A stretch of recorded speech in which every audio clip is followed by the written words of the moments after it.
about taking on the Republicans, and I think a lot of Democrats are proud of the fact that you and Bill Clinton did prevail in some of your fights against Republicans, but some of them were also frustrated that they had to defend you against what they perceived as self-inflicted wounds in some cases. And a lot of Obama supporters are saying, look, we don't want to just win the fights. We want to get past this constant fight in America, and that he's in better position to end this cycle of fight and retribution with the Republicans. Well, John, I think it depends upon what you think the fights were really about. You know, I never thought they were personal. I thought they were about the positions we took. You know, standing up and fighting for universal health care drew a lot of incoming fire. Taking on the NRA over the assault weapons ban and, you know, the Brady bill, that was certainly not a popular thing to do. Standing up and fighting for fiscal responsibility and getting the deficit down, you know, trying to get a balanced budget and a surplus. I mean, there's a big difference between inviting fights over nothing, you know, just for the sake of fighting, as the Republicans have often done, to score political points, to, you know, really get that partisan advantage, and taking on the fights that are worth fighting over. You know, it is important that we cooperate whenever we can. But there are a lot of principles and values at stake here.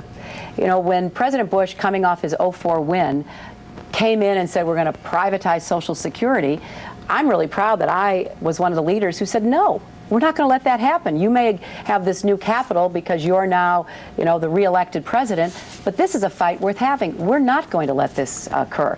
So when I hear Senator Obama talk about that, I wonder which fights he wouldn't fight. Would he have not fought to get to a balanced budget and a surplus and help create 22 million new jobs? Would he have not fought to get assault weapons off the street and get them out of the hands of, you know, criminals and gang members? You never hear the specifics. It's all this kind of abstract, general talk about how we all need to get along. I want to get along, and I have gotten along in the Senate. I will work with Republicans to find common cause whenever I can, but I will also stand my ground because there are fights worth having. Universal health care is a fight worth having. Senator Obama has decided it isn't. He won't present a plan for universal health care. That's a big difference between he and I, and it's a big difference between me and the Republican Party. Let me ask you a question about the L word, liberal. Now, as you well know, according to National Journal, your opponent, Senator Obama, was ranked as having the most liberal voting record in the Senate. Is he too liberal? You know, Leon, the Republicans will probably try to make that case, but I'm not going to. I mean, I'm not going to characterize my opponent in that way because that's a Republican talking point. That's what they always try to do. You know, I believe that you have to defend the positions you take. I'm very comfortable defending my positions. He will have to defend his positions. All right, well, we'll lay off of him for a while because there's someone else out there who also is going to be on your radar screen, and that's Senator John McCain. Over the years, watching him in the Senate, he has regularly taken positions that have been not popular with his party. He has stood up to his party on issues and matters that he thought was important for the rest of the country. Can you tell us an example of when you've stood up against your party in the interest of something that was more important for the nation? Well, luckily, I agree with my party more than Senator McCain agrees with his party. You know, I think that, you know, the Democratic Party ever since '93 has been a much more focused party on getting results for people. And so time and time again, I've helped shape the policy. I've helped advocate for the policy. I've helped defend the policy. And I feel very comfortable where I am in the Democratic Party. You know, I want to get more Democrats elected. So, you know, I don't take on my party just for the sake of taking it on. I often try to mold my party and move it so we can agree. You think your party's perfect? You don't think there's any point at which your party is out of step with the rest of the country and where the country wants to go? I think right now the Democratic Party is much more in step. Now, back in the '90s, we had some problems. You know, I was for welfare reform if it were done the right way. So I had to take on, you know, as we all did, many people I care deeply about that I agree with on nearly everything else, to try to get to a point where we could have welfare reform that would begin to move people from dependency. So there are many issues that I've taken on and that I will continue to take on. But the Democratic Party is much more in tune with the American people today than I think the Republican Party is. And I think one of Senator McCain's problems will be in the general election is that he's echoing so much of George Bush's policies. You know, that independence that he used to show has not been in very high relief during his campaign. Senator, again, this is the Chesapeake primary coming up, the District of Columbia. You spent many years living here in Washington. It's the nation's capital, but a lot of residents here feel quite disconnected and alienated from the national government. Could you tell us some specific ways that you'd be able to improve the lives of the residents of the District of Columbia? You know, John, I already have participated in doing that. You know, earlier today, I was with a group of D.C. elected officials who have endorsed me, and they talked about how when I was First Lady, I fought to increase their Medicaid match so that they would, you know, get more money, because we know we have some very serious health problems in the district. It is the epicenter of the AIDS epidemic, unfortunately, right here in D.C. I worked to make sure that the adoption and foster care system was improved so that we could get more kids into permanent homes. When I helped to pass the Children's Health Insurance Program, we made sure that D.C. would be well taken care of. So I've already produced results for the people of this district, and I intend to do a lot more as president. I want to get full voting rights for D.C. I think it is an injustice that has to be remedied.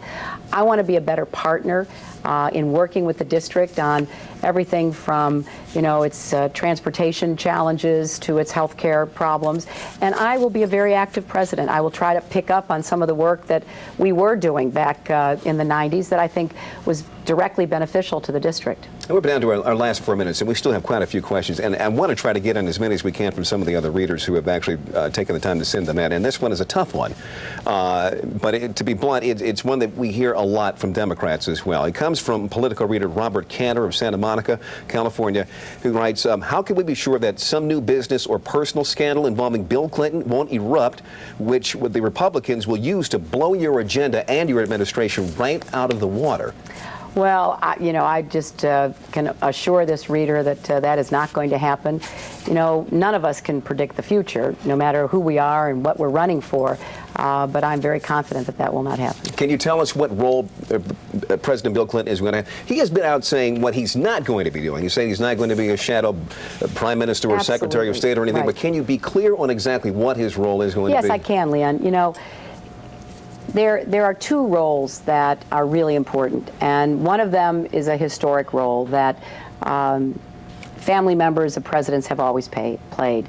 I've experienced it myself. I know enough about history to know that it's very important. You know, somebody who can be a sounding board, who is totally there for you. You don't always agree with what they say, but they can often say, you know, you really messed that up, or why did you do this, or maybe you should try that. I will look to him and other people who are close to me to provide that kind of counsel. At the end of the day, I know better than anyone that the president has to make the decisions. And I told David Letterman the other day there will be no doubt who wears the pantsuit in my White House. We heard that one. And that there has to be a role for former presidents. And I think Bill will be particularly well suited for this to help us repair the damage that has been done around the world. He's incredibly popular because of both his presidency and his work on his foundation.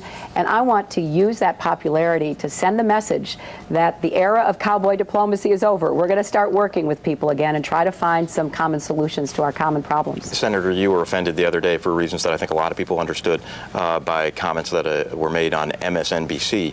And in the wake of that, I heard from some of the people on your staff who say, to their surprise, they actually think that Fox News is giving you a better break than MSNBC. Is that your perception? Well, there was some independent study that my staff sent me. We didn't do it, but it was some independent study which seemed to suggest that in terms of, you know, the fairness of the coverage.